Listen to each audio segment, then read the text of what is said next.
तो लीजिए दोस्तों, आप लोगों का साइंस का सेकेंड सीरीज जो है लेके मैं आ गया हूँ। और देखिए, ये जो भी क्वेश्चन है काफ़ी इम्पोर्टेंट है और आपके एग्ज़ाम के पॉइंट ऑफ व्यू से काफ़ी सिलेक्टेड क्वेश्चन है और इसी टाइप के क्वेश्चन आपके पूछे जाते हैं। तो उम्मीद है आप लोग वैसे प्रीवियस ईयर का क्वेश्चन लगाए भी होंगे, तो देखे होंगे कि ये सब टाइप के क्वेश्चन टकराते हैं। तो ये सारे सीरीज़ को आपको लेने हैं। चैनल को सब्सक्राइब कर लीजिएगा, क्योंकि बहुत सारे साइंस का डाल रहा हूँ, इसके बाद जीके का भी डालूँगा हर एक सीरीज़ को, फिर मैथ्स का भी डालूँगा। हो सकता है अगर आप लोग अच्छे से लाइक शेयर करते रहेंगे तो उम्मीद है कि इंग्लिश का भी मैं डालूँगा। तो चलिए स्टार्ट करते हैं सेकेंड सीरीज का पहला क्वेश्चन। प्रोटीन का पाचन होता है छोटी आंत में। मनुष्य में पाचन प्रारंभ होता है मुख से। पचे भोजन का अवशोषण होता है कहाँ होता है बताइए? छोटी आंत में। एंजाइम की रचना होती है एमिनो अम्ल से। पाचन क्रिया में प्रोटीन बदल जाते हैं एमिनो अम्ल में। देखिए, जब पाचन क्रिया होती है तो जो प्रोटीन होता है वो एमिनो एसिड में बदल जाते हैं। आहार नाल में स्टार्च के पाचन में अंतिम उत्पादन है माल्टोज। जो आहार नाल है उसमें जो स्टार्च होता है उसके पाचन में जब पच जाता है तो उसके बाद जो अंतिम प्रोडक्ट बचता है उसको क्या बोलते हैं? माल्टोज। शरीर में अमीनो एसिड की संख्या 20 है। शरीर में टिश्यूज जो ऊतक होता है उनका निर्माण होता है किससे होता है बताइए? प्रोटीन से। जीवन रक्षक हार्मोन कहते हैं, जी हाँ, जीवन रक्षक हार्मोन किसको कहते हैं? एड्रिनल को, याद रखिएगा। पौधों का मुख्य प्रकाश संश्लेषण अंग है पत्ती। पत्तियों का रंग हरा होता है क्लोरोप्लास्ट, जिसको हम लोग हरित लवक के नाम से भी जानते हैं उसके वजह से। पर्णहरित में उपस्थित जो मुख्य धातु है, याद रखिए, कन्फ्यूजन करता है कभी ऑप्शन में आपको मैग्नीशियम और मैग्नीज दोनों दिया जाएगा, तो याद रखिएगा कन्फ्यूज नहीं होना। यहाँ मैग्नीशियम है, याद रखिएगा सियम है ना, तो मैग्नीशियम पर्णहरित में जो उपस्थित मुख्य धातु है। ये बहुत इंपॉर्टेंट क्वेश्चन है, जो कि मैग्नीशियम होता है।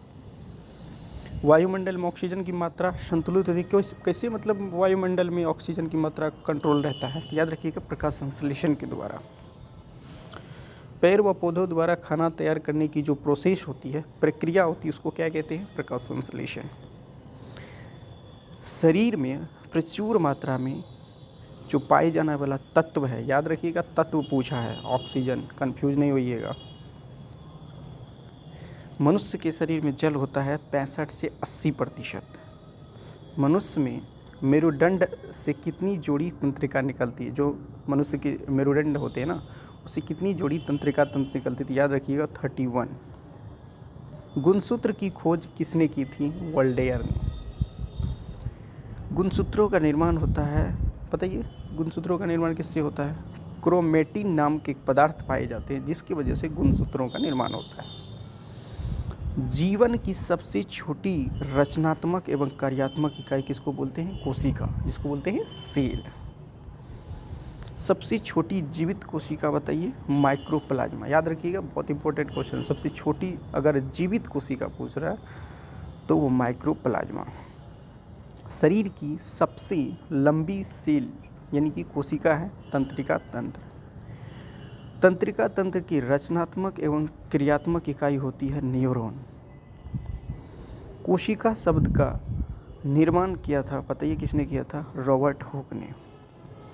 कोशिका का आनुवांशिक पदार्थ है डीएनए। याद रखिएगा, बहुत इंपॉर्टेंट है। जो सेल होता है उसका आनुवांशिक पदार्थ किसको कहते हैं? डीएनए को। कोशिका के भीतर श्वसन का केंद्र होता है, बताइए? माइटोकॉन्ड्रिया। जो सेल्स होते हैं ना कोशिका, उनके अंदर जो श्वसन यानी कि सांस लेने के लिए जो उसका सेंटर होता है, केंद्र होता है, उसको हम लोग माइटोकॉन्ड्रिया कहते हैं। समसूत्री विभाजन होता है, क्या होता है? समसूत्री विभाजन क्या होता है बताइए? तो यह एक तरह का कायिक कोशिकाओं में होता है। याद रखिए, कायिक वाला जो कोशिका होता है उसमें समसूत्री विभाजन होता है। अर्धसूत्री विभाजन होता है लिंगी जनन करने वाले कोशिकाओं में। फूल गोभी का खाने योग्य भाग कौन सा है? पुष्पक्रम। टमाटर में लाल रंग का कारण लाइकोपीन है। अदरक और आलू के खाने योग्य भाग है तना। दूध में पाए जाने वाली शर्करा है लैक्टोज।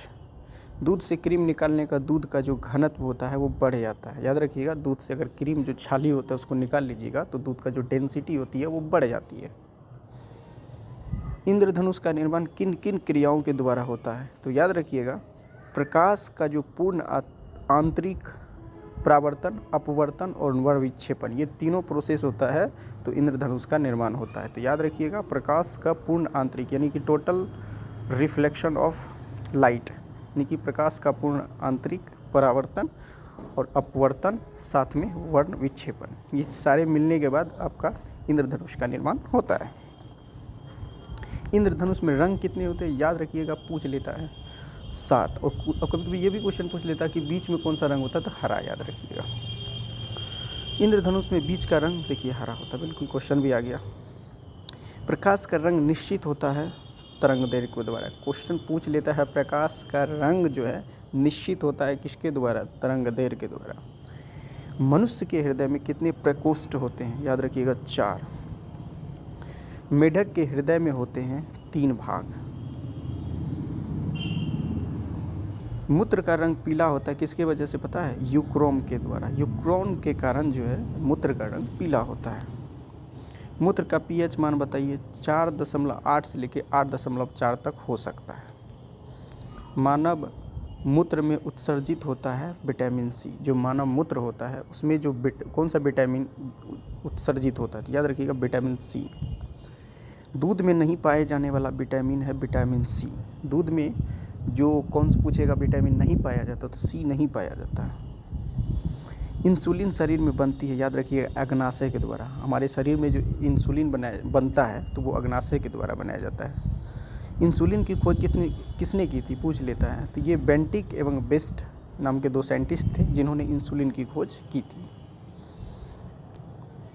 मधुमेह रोग होता है इंसुलिन की कमी से। अगर हमारे शरीर में इंसुलिन की कमी हो जाएगी तो मधुमेह नाम का रोग हो सकता है। सर्वप्रथम यानी कि सबसे पहले प्रयोगशाला में जीन का संश्लेषण किया था हरगोविंद खुराना साहब, जो कि भारतीय थे, भारतीय मूल के थे। तो सबसे पहले प्रयोगशाला में जीन का संश्लेषण करने वाले जो साइंटिस्ट थे उसका नाम है हरगोविंद खुराना। डीएनए के क्रियात्मक खंड को कहते हैं जीन। याद रखिए, डीएनए के जो क्रियात्मक खंड होते हैं उसको जीन कहते हैं। डीएनए की खोज की थी वाटसन एवं क्रिक ने। याद रखिएगा, डीएनए को खोजने वाला यानी कि साइंटिस्ट कौन थे? वाटसन एवं क्रिक, तो उन्होंने मिलकर किए थे। और ये आखिरी क्वेश्चन, प्रोटीन का संश्लेषण होता है राइबोसोम के द्वारा। तो उम्मीद है ये सीरीज आपको अच्छा लग रहा होगा। जब अच्छा लगे तो सबसे पहले आप सब्सक्राइब कर दीजिए चैनल को, और साथ ही लाइक बटन को क्लिक कर दीजिए। तो मैं इस तरह का वीडियो आप लोगों के लिए लेके आता ही रहूँगा। नमस्कार।